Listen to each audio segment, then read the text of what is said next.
Good afternoon and good morning for some people. Thanks everyone for coming. This is our Lunch and Learn with open Q&A. So it's open for anything that you're seeing in your practice, anything that you're curious about, anything that you're looking to implement, or anything basically in functional medicine.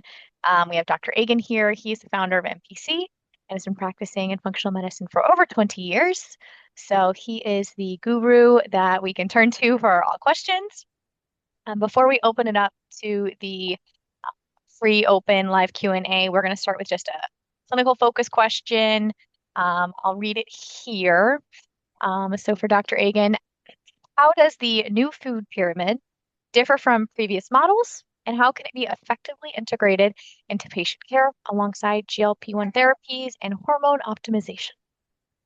Absolutely. I just wanted to quickly say that Kathy is on the call right now too, and she's a nurse that's been working along with me for all my career pretty much. And she specifically handles a lot of, especially the female, but both men and women, but the GLP-1 cases. So as we get started and talk a little bit about the food pyramid, but most importantly GLP-1s, if people have GLP-1 specific questions, especially if it's talking about dosing. There's some things on that Kathy is going to have a lot of things to add into that. So as we're going, if the and she can only be on the call for the first 30 minutes. Um, but first we can talk about the food pyramid. So I mean, as I was talking to Casey before everyone got on, and one of the big things about this whole food pyramid change is it's not really shocking news to anybody in functional medicine. Anybody that's been sitting on the outside looking in to our previous food pyramid that was created in 1992, it was we obviously knew there was some misinformation there. Really not an understanding of what processed carbohydrates were going to do through the 90s and early 2000s. But as you see the food pyramid kind of flipped over, this is what we were predicting was going to happen or was going to be necessary to happen. And all it's done is really, for those that might still be paying attention to the food pyramid that are taking GLP-1s, you're now actually going to be looking at it in a way that's structurally sound. So by adding and focusing on more of the animal products or protein base and some of the healthy fats, you're going to be doing exactly what you need for a GLP-1 based diet versus focusing on carbohydrates as the base. So as you can see, they've just made changes. They went from 6 to 11 servings of carbohydrates to now down to 2 to 3. 0 grams of added sugar. There's still the conversation about saturated fats is still kind of out there in the dietary world, but again, in functional medicine, I think we understand solidly about good fats and bad fats. So as you start approaching your GLP-1 patients and you're looking at the food pyramid, it's just saying now we can actually tell them to look at it and pay attention to it because if you are taking any sort of a appetite suppressant, you are going to have to look at the food pyramid and the way you're taking in how you're taking in your calories because you're going to have to get a lot more focused on protein and nutrient dense foods. And so I think the food pyramid conversation is a good stimulation to a conversation, but yet I don't think it's a really shocking one for all of us to be talking about. So if there's some specific questions about GLP-1s and the food pyramid, or just in general about GLP-1s, that's perfectly fine. But I like to me that whole food pyramid thing was something that we were ignoring mostly anyway. So. Yeah. And then there was a question submitted beforehand that went along with that. So what is your food plan for individuals on GLP-1 and GIP who find it difficult to eat once cravings are controlled? Right. This is the drug by design. So just remember that this is stopping appetite, but it's not stopping your body's needs for micronutrients. So again, the main thing you can do is tell your clients to not be so worried about the calories, but nutrient dense foods. When you have someone that's now, the food noise is gone, they're actually the appetite is gone. Now they're struggling actually to maintain calories. Number one, you need them to track So we always talk about MyFitnessPal. Data is king. You can't argue with numbers, and so the first thing to make sure is that you're actually eating, because there are some clients of ours that will come in and say they can go through a whole day without even eating. They might, and they snack. They'll pick on things. But when you have that type of appetite suppression, you need to be meal prepping, and you need to be eating the foods that you do get in have to be so nutrient dense, full of micronutrients, full of the key electrolytes, or you're going to start you're going to slowly get yourself into a position where you start having some of the side effects of the GLP-1 peptide. So just think about it that way: is that if you're not getting a whole lot of food in, the food that you do get in has to be quality. So another important point is that you have a lot of misinformation on protein sources.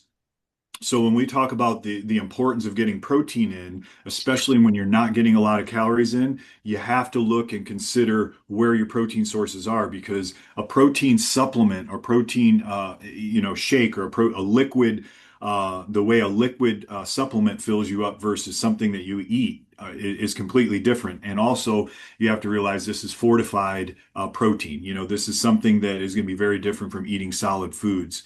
So you have to encourage real food. Protein's going to be the first choice.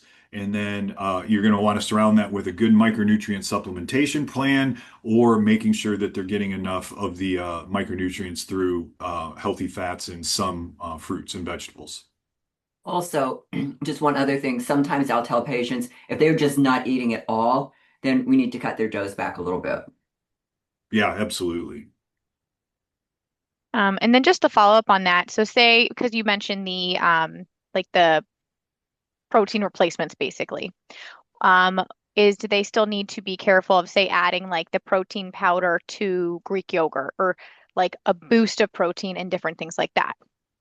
No, it's just different. You can add protein powders to yogurt. Again, you're making nutrient dense food, so you're not taking in a lot. If you're taking in yogurt with a scoop of protein powder, it's still better. But remember, that's a protein supplement. That isn't the core of your diet. We still are trying to eat solid foods, real whole foods.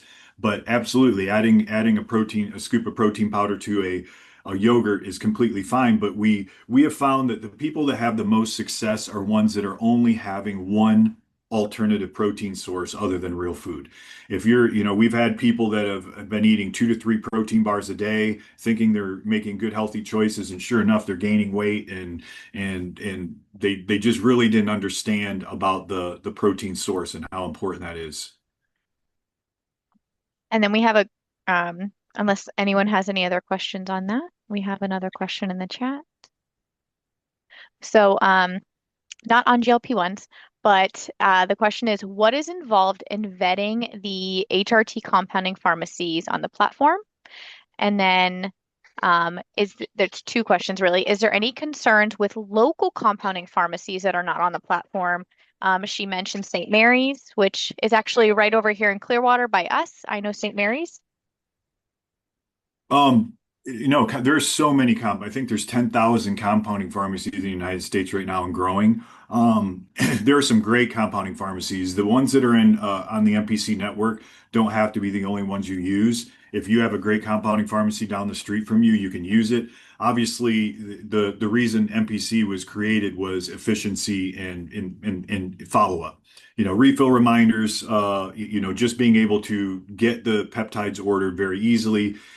But most of us, I would say, most of the people in functional medicine are having more, multiple pharmacies that they need to use. That was why we created MPC, was so that we had multiple pharmacy partners, because having one pharmacy that has everything you need is impossible. And there's a lot of times what you'll find is that some of these small boutique pharmacies might have one product that you want that none of the other pharmacies make. And so there's nothing wrong with finding a local pharmacy. There's a lot of good ones, a lot of them that might make some products that not everybody is making. So definitely, if they're local, go in and meet the pharmacists, let them give you their spiel about what makes them better. But remember, pharmacies are supposed to be all following the same FDA regulations. I owned a pharmacy for 7 years, so I do know that We all try to do the best and we try to follow the regulations. But as far as picking one specifically for HRT, again, this comes with trial and error. The pharmacies that we use, if there is a pharmacy that, for instance, we've dropped a few pharmacies from our network because if the customer service isn't there, if the quality of the compound isn't there, or if there's any issues with the way it's packaged, coming warm, leaking packages. These are things that we'll tolerate for a couple times, but then obviously we would remove them from our network. So we do a good job our team does at taking feedback from our clients, but also, we're practicing as well. So we use these same compounding pharmacies that everyone else has used. Do you have any follow-up questions on that, Janine? Well, if she does, I'm sure she'll type it in. Brent, I had told you about this question already, but someone wanted to know, how did you build patient retention in your practice when you switched to cash-based? Which I know you said you have always been cash-based, so Yeah. So again, cash-based medicine is all based off of results. And you're going to find across the board in most industries, word of mouth advertising is still the best because it's personal. And that's what I think we have achieved here. And Kathy and I have found a really nice approach that's very helpful for cash-based business, which is don't nickel and dime them to come in the office all the time. Just follow up, follow up, follow up. People don't need that. They don't want that. We do two things that we do really well is we offer texting through our office, which most people will eventually switch from phone calls to texting. It still takes up time from our team, but clients like it. They like to text. The other thing that we found is that if we do a really good job in our education and really good job at informing patients and motivating patients to do the things that we find are best practice, we can get them in a position where we don't need to see them at all. We need to see them once a year. Some of them we see twice a year, but they really like the model that we get them into a maintenance phase and then we don't require them to just keep coming in and getting labs and doing checkup that we're really not doing anything with. And the good part about a cash-based business is remember, we make money on the health of our patients because they always need to be doing something. You look at Kathy and I, we are on the supplements, we're on the peptides, we're on the micronutrients that we're prescribing to our clients. So every time we have a healthy client, they come in once a year, they do labs, they have a visit with us. Every month until they come in again, they're still spending money in your practice to stay well. It's not that they're kind of deceiving the whole process. They're just actually we're providing them a good framework for the business to run and for them to only come and utilize us when they need to. And I think that has been the biggest. I mean, this has been a good stretch that we have just had continual word of mouth customers coming in because they like the way that we're maintaining our relationships. They know that we're available. They know they can text the office. We're responsive, but most importantly, we get them to a point of health and then we help maintain them there and then just basically don't, hold their hands, but yet, have a mature relationship and say, hey, if you can maintain this on your own, you don't need to keep coming in. and then I should have said this one earlier because we were talking about GLPs, but how do you manage side effects from GLPs, specifically semaglutide or tirzepatide, such as nausea, constipation? Kathy, you want to whack at that first? Sure. So as far as the side effects, a lot of people will ask about Zofran for nausea. Obviously, we're not, prescribing everybody Zofran. So a lot of times I'll tell people things like ginger tea, peppermint tea, things like that can help the nausea. Small meals, obviously. As far as constipation, plenty of water, magnesium at bedtime, usually somewhere around 400 to 600 milligrams. That's a huge help. And of course, fiber as well. Prebiotics, probiotics. Prebiotic, yeah. And then they had a second one. It's like, do you have a certain approach when weight loss stalls on semaglutide or tirzepatide and it's a high dose? So I'll go. I'll follow uh, you. you want to answer it? No, go. I have some things to say about that, but I'll let you go first. Go ahead. Well, so a lot of times when people are plateauing, the instinct is to increase the medication, but they're already on the highest amount. So you have to think. The second thing is do you add another drug, or it doesn't have to be another peptide, but you just your instant reaction is okay, what do I need to do? They've stopped. But just remember, when anybody is losing weight, it doesn't matter. Any diet, when you lose weight, you start to have metabolic change. You start having our needs and our basic metabolic rate changes. And so with a lot of diets, when your BMR goes down, it's basically slowing down your metabolism. And so when someone's on the maximum amount, you got to think, have they changed their diet, or is their appetite creeped back in on top of the dosing? So that's the only way you're going to know that is if you're collecting data. So if they're doing a MyFitnessPal and they're actually recording what they're eating, you can see, was it the drug failing, or did they start getting their appetite back? Because remember, there's a thing called hidden hunger where you might not be calorically hungry, but you might not have the micronutrients in your diet that your body's still telling you to eat. And so they're eating, but they're not eating nutrient dense foods. And next thing you know, they're actually consuming more calories than they thought they were, which is causing them to plateau or gain weight. The second thing is just remember, bodies learn. That is the biggest problem with dieting is that when we reset a new basal metabolic rate, or we start finding that our metabolism is slowing down, or slowing down the conversion of T4 to T3, or you start making reverse T3, you're basically putting your body into hibernation mode, which is a plateau. So, you have to look at a bunch of different components of why you might be plateauing instead of immediately looking at the drug as the failure. And so by listening to your body, I think that you're gonna learn a lot, looking at your supplement regimen, getting on MyFitnessPal, making sure you're exercising, which exercising is going to drive your metabolism. So just remember, it's not always increasing the drug or adding a drug. You sometimes have to look at the actual habits and caloric intake and the breakdown of the macronutrients to figure out why someone might be plateauing. But Kathy, go ahead, sorry. No, I was just going to say the same things.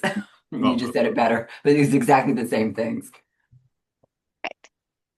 Right. So the next question was, what are your go-to peptides for beginners just getting started in practice? So I think they mean like which peptides are you more like advertising, starting with patients? And then which do you feel are the most profitable peptides? So I'm assuming cost versus uh, the therapy itself. so again, this is a great question. Great question. First of all, remember, in a cash-based business, it's never the margins on the drug, it's the results you get on the client. That is what's going to bring you the best revenue into your practice, is not thinking about the little margins on the pharmaceuticals or the supplements. It's getting the best result because they're going to become an advertiser for you. But as far as starting peptides, this is a great one because remember, we always say that perception is reality. I mean, when these people come in, if they start feeling better, they're going to credit you. They're going to think, oh my gosh, thank you so much. I'm already starting to feel better. So some of the easy ones that I keep bringing back, one is B12, methyl B12, just a methylated B12 injection. It's cheap. You get someone injecting that 2 to 3 times a week, 2,500 micrograms. You could do 1,000 to 2,500 micrograms. And then another one is just good old Samorlin. It's on the green list. It's easy. It's safe. Underestimated, but that is the ones that we built our whole business off of, was Summerellin and growth hormone releasing peptides that we can't get now. But you get someone on Samorelin for 90 days, put them on some methyl B12, get them on an eating strategy. You could even add in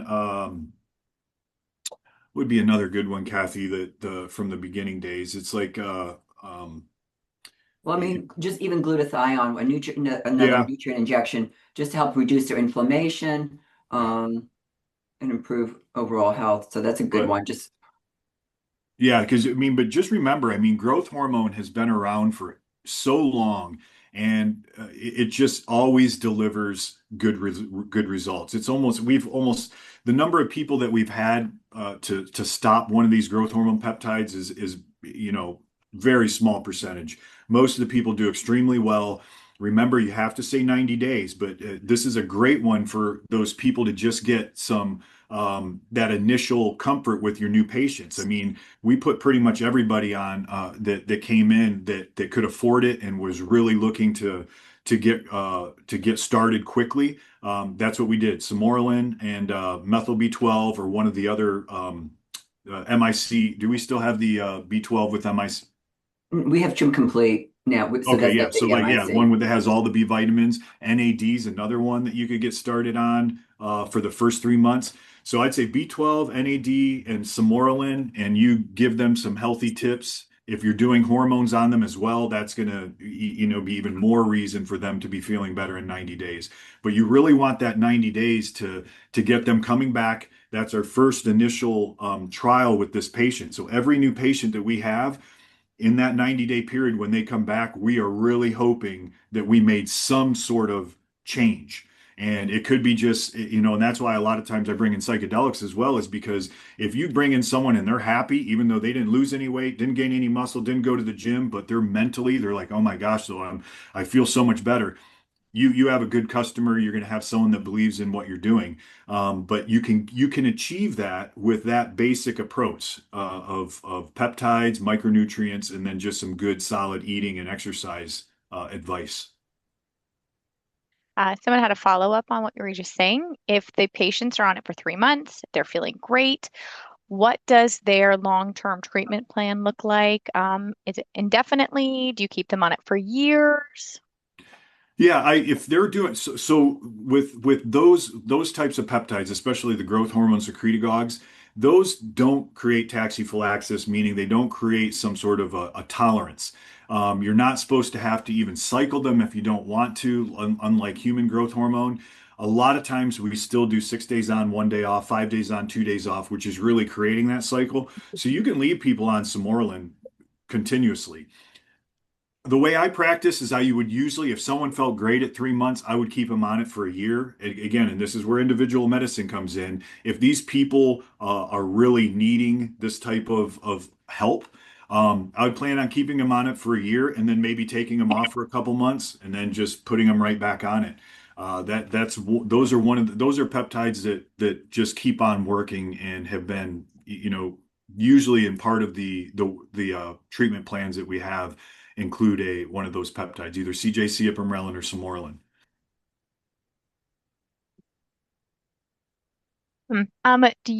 This might be a Kathy question. What's your approach to treating low testosterone in women? Do you tend to go towards injections or creams? So we go with injections typically. And honestly, most women prefer the injections once they get used to the idea of doing it. It's more effective. It's better absorbed than either the troches or the creams. And the levels stay nice and even because it's such a low dose that we're using. They're not getting highs and lows on it typically. Yeah, the other part is just is keeping people remembering to do their dosing as well. Once a week seems to be a little bit easier for people. Then we just had someone come in this past week that was on creams and was just excited just to because she forgot him often. But if with a once a week dosing, it does make it a little bit easier for continuity. And we have two NAD questions. So, what is the recommended cycling for NAD? That's the first one. So there's really no gold standard. Just remember, the way I approach NAD is number one is just remember you can't pound NAD without the other B vitamins. So just always, if you're going to be doing NAD, it's fine to do a couple vials a month or so, but if you're going to be staying on NAD, you have to add the other B vitamins, whether it's oral or injectable, but just make sure you're keeping the rest of the B vitamins or you're going to create an imbalance because NAD, although it's an energy molecule, there are some downward problems when you're creating energy because every time you create energy, you create reactive oxidative species, and those have to be counteracted by antioxidants. And so sometimes when you're in a position where you're pounding the body with NAD, you end up having a situation where your energy just can't also hit the backside of things where you're running out of the antioxidants to balance it out. So that's one thing, is just make sure you're getting all the B vitamins. And the second thing is NED should be used for, again, you have to look at the client. If someone's really healthy, and they have they have good sleep, good diet, good exercise, they're really healthy, you don't have to keep them always on NAD. Now remember that our immune response is one of the biggest utilizers of NAD. That's the catch 22, is that if you have autoimmune disease, or if you're on multiple medications, you have other comorbidities, you need NAD, and you're going to need it a lot more than the average person, because your immune system is using most of it. So you're kind of, putting it in and using it at the same time. So those people need to stay on NADs till they start getting their health under control. So once you start getting a client that's healthy and they come in saying, "Hey, do I need to be on NAD?"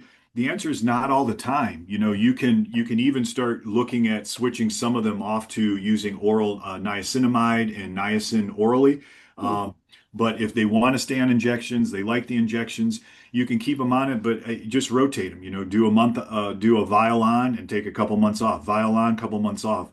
But you also remember, we make NAD through a salvage pathway, and so if you're really healthy and you have a good lifestyle, you're making NAD. And so usually, if someone's not complaining of lack of energy, or they're getting great results in the gym, their circadian rhythm is good, that's a sign that they're not in NAD deficiency, and you could be utilizing those same dollars that they were going to spend on something else. Right. And then so two questions. Is the oral methylated B appropriate to go with the NAD? Sure. You were Yeah. saying the Yeah. Yeah. There's great liquid and oral um, methylated B vitamin supplements you can get. You don't have to do everything injectable, but you just have to remember it's 80/20. 80 to 100% bioavailability versus 20 or less is usually what to expect. And so that's the problem. And then when you go oral, remember, it's an unregulated business. So you'd have to have a source that is putting out exactly what they say is in the bottle, and then obviously have a good microbiome and gastrointestinal state to actually absorb it. So that's why I always say, if you can get in an injection and you can afford it, do an injection. So that's why I think the B12, when someone was asking about what's a good starting program for a patient that you're just getting going, give them the B12. You want to see them come in and go, "Oh my gosh, I have so much more energy. I feel so much better." So that's when I would at least start with the methylated injection. And then you could always, after they're feeling better, you could let them switch to an oral one. But remember, most of the time they're going to come back saying, "Yeah, I just don't feel the same." um what is the best or easiest form of NAD in your opinion? The best or easiest? Yes, that's the question. What is the You mean, best or easiest well, form? they call the poor man's NAD is where you take a non-flushing niacinamide 1,000 milligrams, and you take like regular niacin, as tolerated, but usually people can get a flushing response after 50 milligrams. So you can take those two together orally, but injection, there's pretty much just NAD and then Niagen, and so far, again, I haven't been convinced that Niagen is that much better. I mean, yes, some people can tolerate it, and I think certain people that need high amounts of NAD might have reason to do Niagen, so they can get a higher amount, get that 500 to 1,000 milligrams infused in a shorter period of time. But the initial studies were not that impressive. The studies I saw only had 40 or 50 participants, and it was in the NAD levels were only higher for one part of just one specific spike. So I still think just regular NAD, it's less expensive, so you can get more clients using it. And if they do it by self-injection, 50 milligrams to 100 milligrams daily or every other day that would be my favorite route. And then someone asked, is by mouth NMN beneficial? Yes, And absolutely. It's just expensive. And again, it's oral. So, they'll claim that their oral NMN is got a high bioavailability, but it's oral. And some NMN supplements can go up to 50 to $70. So, again, I like the 100% bioavailability, and that's where you kind of know what you're buying. But yeah, NMN's good. What is NMN And short for? Just for those of us who don't nicotinic mononucleotide, and then there's nicotinic riboside is NR. You can use that. Then NAD, and then you can do yeah, niacinamide, niacin. So someone just asked, how do you explain to patients that they will be giving themselves multiple injections weekly? For example, the B12, glutathione, sermorelin, and testosterone. Someone that's going to be on multiple therapies. Well, first I do show them the needles. I do show them that the needles aren't that big. Um, but it's a learning curve. I think that the clients understand mimic what's successful. So a lot of the clients that we come in, if they and it depends on how it depends on how aggressive they want to be at feeling better. That's one of the big things that I pose to my patients is saying, all right, well, you want to get from point A to point B, we can go a couple different directions, but if you want to get there fastest, this is going to be the fastest route, and this is going to be give you the best bioavailability. This is what the majority of our clients do. You can work yourself into it. We talk about shot buddies, finding someone that you can give shots with if you have a partner at home, if you have a friend. Some people come into the clinic initially to get their injections until they get comfortable. It's all a process. It's a learning process. But hormones, for people that are in your office and they want to feel better, this is a commitment. And so I think that's where the communication really works by just, both agreeing that this is going to be something, they're going to be doing for their whole life. That's one of the big questions that people ask. Well, how long am I going to be on hormones? And most of our clients that are on hormones are somewhere between 45 and 85.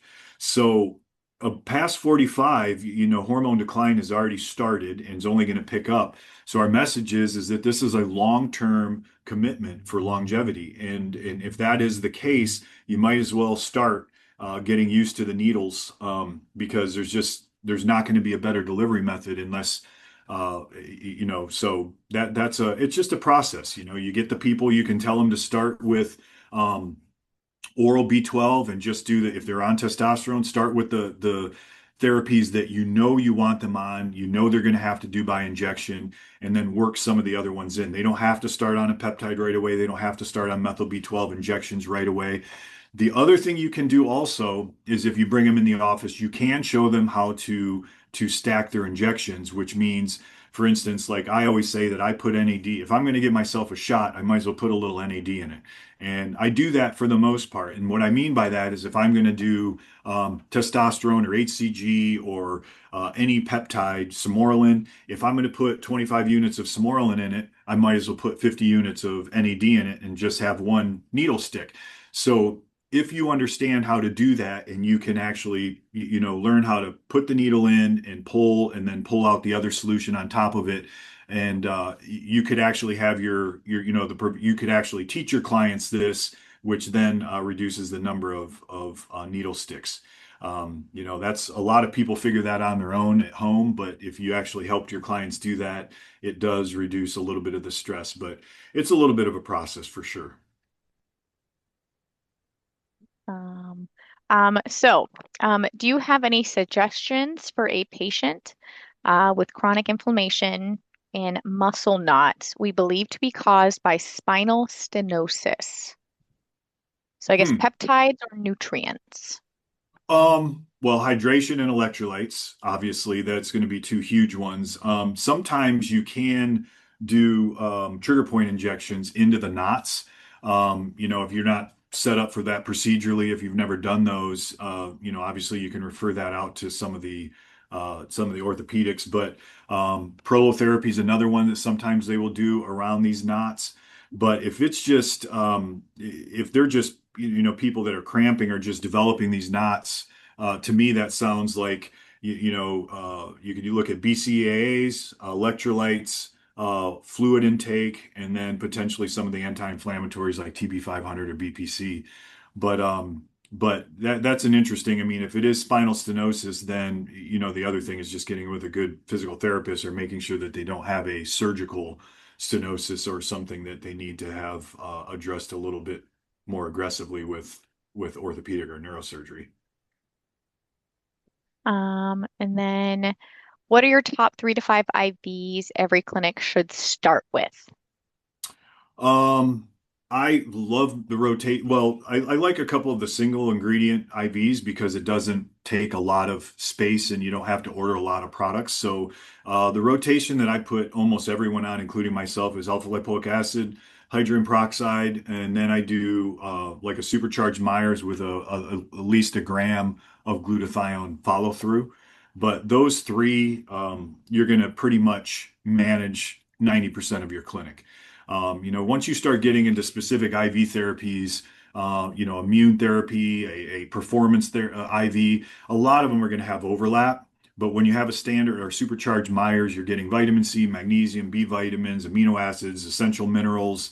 You get the glutathione follow through. And then, obviously between the glutathione, the alpha lipoic acid, you're getting the two of the strongest anti-inflammatories. And then hydrogen peroxide is just great for energy and antimicrobial. So those are kind of the rotation that I put people on, and they've done well. That's kind of been my rotation for years, are those three. And you can add thymosin alpha for people into the standard wellness, or you can do an immune IV. If people are sick or they're traveling, then you can start getting a little bit creative. But those are my three top. And then you had mentioned supplements earlier. What are like the top supplements you use daily? Yeah, that's very individual as well. I mean, I like that we always talk about six daily just because it is a very complete supplement. And most importantly is just remember this is the biggest key on supplements is getting ones that actually have what they say stated in it. So if you know a company that's reputable, that's first thing is just finding a good supplement company. The second thing is just trying to figure out what you're trying to supplement. And so the top micronutrient deficiencies are minerals, but omega-3 fatty acids, magnesium, and then of course the B vitamins, which that we burn through, very, very quickly. So you got to kind of think of it that way. So any vitamin that's going to have all the methylated Bs, vitamin D3, NAD we talked about. Um, and then I like just a good mineral supplement. A lot of people are just taking Celtic salt or Himalayan salt, which has a lot of the minerals. But remember, it doesn't have enough. It's a good daily electrolyte mix. But if you have any specific reason, like you're on GLP-1s, you're going to need a little bit more aggressive supplementation. But remember, from a clinic perspective, the GLP-1s, anybody on them, if you're really trying to be a good, solid resource for weight management using GLP-1s, get the people coming in for IVs. It is not a big ask to have someone come in and get, a supercharged Myers once a month. Especially you see how they feel after. Remember, I've told you I've done infusions since 2002, and um, it is rare to give someone an IV that doesn't come back for another one. The only reason they wouldn't come back is if they couldn't afford it or didn't have time, but everyone has time. I mean, they can make the time. And so people feel nutrient infusions. Just like I say, they feel a B12 shot. This isn't just placebo. I mean, this has been history. I've given you years and years of watching people with these micronutrients and getting infusions. So when you have someone on GLP-1s that are going to need a lot more micronutrient correction, give them what they need so they can, they can be successful. Because anybody that you're providing a GLP-1 to and you're not giving real support, you're not putting them on a real path. If they get sick or if they plateau or they gain their weight back, they're going to feel that as a failure. So in a cash-based business, it's all about results. And so that's why, you manage your clinic the way that you think it should be managed, and you manage clients the way they should be managed, and you get good results. This is what builds confidence. And this is where people say, oh my gosh, go to this clinic because, they do things right. So many people are just pushing, hey, take this drug, and then you're off on your own. They don't mention anything about lifestyle. They don't mention anything about micronutrients or other supportive peptides. So if you're going to do this, make sure you're giving the full information, full education. And part of that's going to be also, having some concerns on everyone using only oral supplementation, because if they're only using oral products and they're on GLP-1s and they're on a very conservative caloric intake, that might not be enough for them to actually feel good. And then to go off of that, what minerals and supplements would a patient on GLP-1s need extra of? The big ones, number one is magnesium. And then, after magnesium is copper's a big one, selenium's a big one. And those are the top three, I think, top three mineral deficiencies. Um, and then, but B vitamins is the big one. That's the big one. Awesome. Let's see. So what changes should patients or do patients most commonly report when they do start the B12, the NAD, things like that? Energy. Energy? And a lot of times it's mental energy, not physical. It's just, they just feel sharper, less brain fog. Um, they just feel better. Just, a lot of the fatigue coming from the GLP-1s is just flat out caloric and nutrient deficiencies. These people are just burned out because they don't realize, when you reduce your basal metabolic rate and your body starts becoming adaptive, things start slowing down.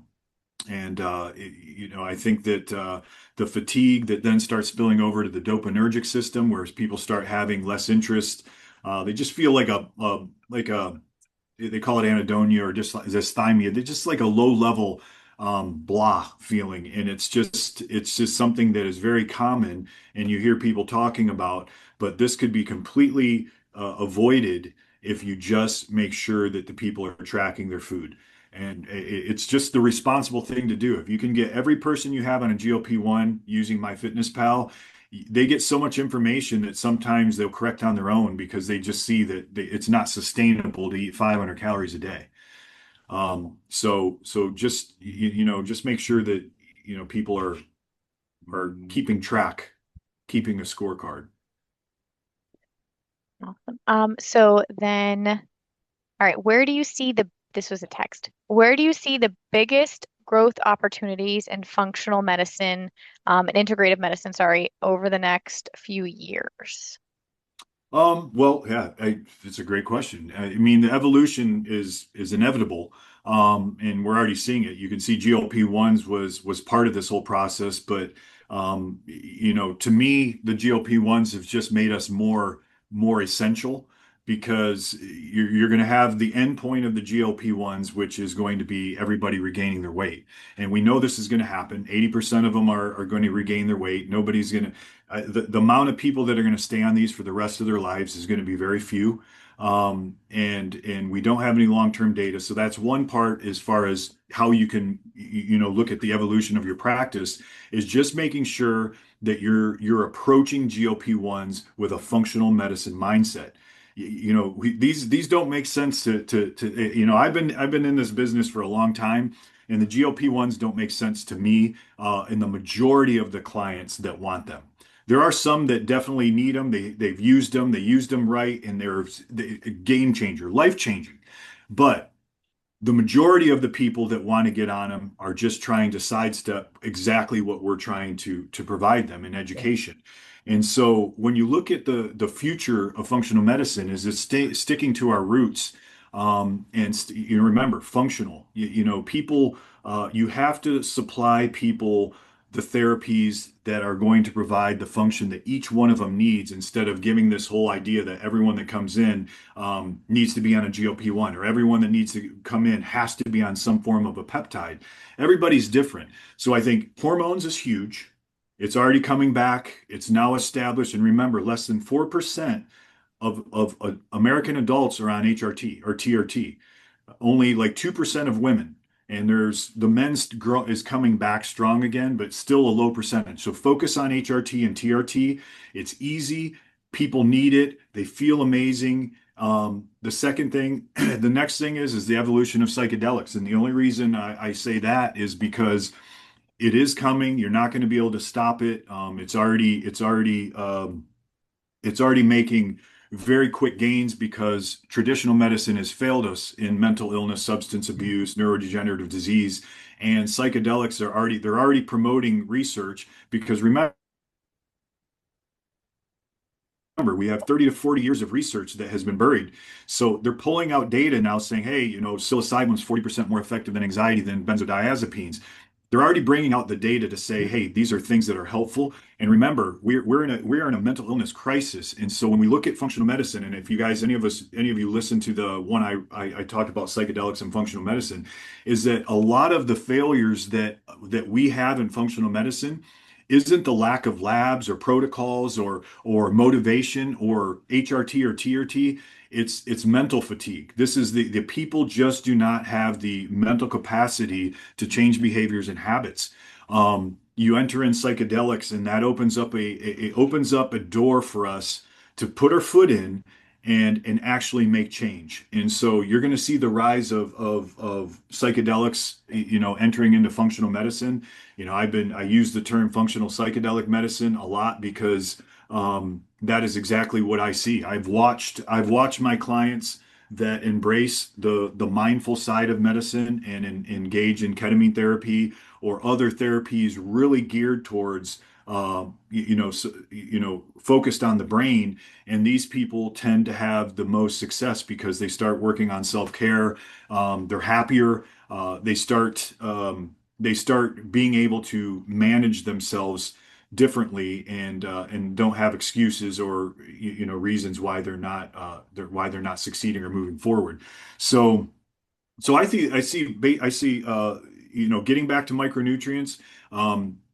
Infusion therapy centers have popped up everywhere. So I think a lot of the providers kind of got burnout, like just, oh, you can get an IV anywhere. And some people's IV rooms slowed down. And so they just kind of started not thinking as much about nutrient infusions. I still think that's a huge opportunity for people as functional medicine evolves. Psychedelics, really pushing HRT and TRT, and the other one is just be very sharp and be very cautious about how you manage your weight, how you handle your weight management cases. But that's where I see functional medicine going. It's exciting to me because I think it simplifies what we're doing. I think there are a lot of providers out there that are approaching functional medicine way too complicated. This can be very, very easily provided to patients when you have lifestyle at the forefront. You just have to get them going, educate them, get them on some hormones, maybe a peptide, correct their micronutrients, and make sure that their mind is right, and you get people moving very quickly. And that's where I see a very sustainable future functional medicine practice is the one that has the mind at the forefront because our bodies right now, actually our brains right now are in complete assault. We were not made to be in sympathetic tone all day, every day. Our brains were not made to be in this type of threat all the time. And we're seeing it. We're seeing it in disease states across the board. So, that's why you're seeing psychedelics being pushed very quickly because we need some sort of an answer. Thank you. So another question asked in the chat, would you delineate what peptides are considered secretagogues? Well, Secretagogues are basically just, and a lot of peptides are, they're ones that just potentiate our own body to make and secrete various hormones or substances. And so the growth hormone ones are all secretagogues. Basically we take these things to basically tell our pituitary to make and secrete more growth hormone. So if it has an endocrine response, it would be considered a secretagogue. Trying to think of another one that would stimulate. Um, Another one would be HCG. It sends the signals to the testes to make more testosterone. So you can kind of get it. If its end function is to create or secrete some sort of a hormone or substance in the body, that would be called a secretagogue. Let's see. How do you set realistic expectations with patients so they don't, so they will stay consistent and not expect the overnight results? Well, most of them understand that it didn't take a day to get to where they were from their current health status. But that's what I tell, everything takes time. Our bodies are smart. We wouldn't be in the situation we are in if it didn't take time to put our bodies into an unhealthy state. So, you just tell them it's not a sprint. This is a marathon. And that's why, again, why I see the combination of functional medicine and psychedelics is because my first goal with every patient I have is just to get them happier, just to have some hope, see some light at the end of the tunnel, just get something going. And that's why weight is such a low-hanging fruit. If you get someone to lose weight, they're happier. If you give someone energy, they're happier. So that's kind of the way I approach people is just say let's just get some momentum, and that's why that first 90 days is so important, and that's how that whole first meeting with your client is trying to get them to get some result in that 90 days. And I can promise you, if you take a client that comes in, one of them comes in and they start ketamine, and we get their labs, they start ketamine therapy, and I put them on some supplements. Another patient comes in, I get their labs, I put them on some supplements, and I see them both back. The one that had ketamine, there's a way higher chance that that person is already coming back going, oh my gosh, I already feel better. Yeah, I'm already motivated. This is great. What else do I have to do? The other ones, it's going to take a little bit more time. And that's why I say, if you can get someone to have, just to spark a little bit of integrity, ambition, get them even the concept of being able to add exercise back into their lifestyle. So you have to have a great conversation. You have to try to get them on some supplements that are going to provide a little bit of an energy burst or feeling better. So that's where the first patient comes in. If you give them an IV on their first visit, that could be just time and a little bit of money that you work into that cost of that first visit. But if you give them like a supercharged Myers on their first visit, chances are they're going to wake up feeling differently than they did when they came in. If you give them a B12 shot while they're there, sometimes when we see patients and they need testosterone, we give them their first testosterone shot while they're in the office. We have our own vial of testosterone and we administer their first shot while they're there waiting for their testosterone to get shipped to their house. Another thing that you can do, just trying to get something positive going in that first encounter. The other part of the message is this takes time. We usually say 90 days is you might feel better in a day, you might feel better in a week, you might feel better in 2 weeks, but don't judge how you're going to feel until you get over that first month and then at that 90-day mark. So after 4 weeks, if someone's not feeling better with the plan that we administered, we want them to call and let us know. If they're not feeling anything, we can make changes on the fly. But at 90 days, when they come back in to see us, that's when we expect something, some improvement. And that's where, because, whether you're putting them on nutrients, you're putting them on peptides, or you're putting them on hormones, or you're putting them on all of them, you're expecting something at that point. And another good tip is don't tell your patients only to communicate with your office when they come in to see you, because if they come in 90 days and they have nothing to do but complain, you could have circumvented that by just having them call the office at that 4 week mark and saying, "Hey, I'm just leaving you a message. I'm not feeling, much. You told me to call and check in. I just thought I'd be feeling something." You can make a call and make a change to their regimen before they get to that 90-day mark. So you're increasing your chances of having a happy customer. Because remember, this is cash. So if they're not getting results at 90 days, they're either going to start thinking about maybe going somewhere else, or why are they paying this much money without getting results? So again, you can see that there are a few supplements that you can get going right from the beginning. Even if you're, like I said, you can give your first testosterone shot then. Summerellin is a great one, and B12 because you're just trying to get some sort of a response. So hopefully I answered that in that Yeah. long-winded response. Yep. So then I'm just gonna see if there's anyone else on right now that wants to ask one more question in the chat, or you can unmute and ask. Otherwise, we just have one more question, and then that's gonna be it. So the one we have left here is, what marketing strategies are you using right now in your practice, specifically to get new patients, to get people coming in the door? Oh, Or that's a what have good you one seen too. work? Well, well, I'm not a social media person, but our office does do social media. Social media does help. But I think, I think word of mouth is still the biggest sales point for us. I mean, we give little word of mouth cards. They're about the size of a business card, two-sided with a perforation in it. And we encourage, if people give that out to someone, they get $25 off their first visit, and the person that referred them gets $25 credit. That's a good one.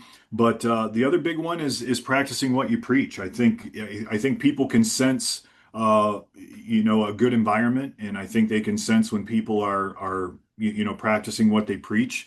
So if you want people to come in to get advice on longevity and age management, you have to start with yourself, and you have to start with the clinical environment. If you come into my office, or if anyone's in Clearwater and wants to look or tour my facility, you're going to see that when you walk in the door, you get a feeling of health. I mean, it's a healthy environment. The people are happy.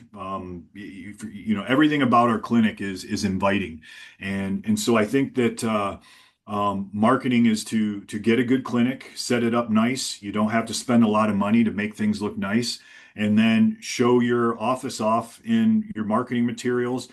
See anybody that comes in, you have to have a really good front office personnel that can try to get testimonials.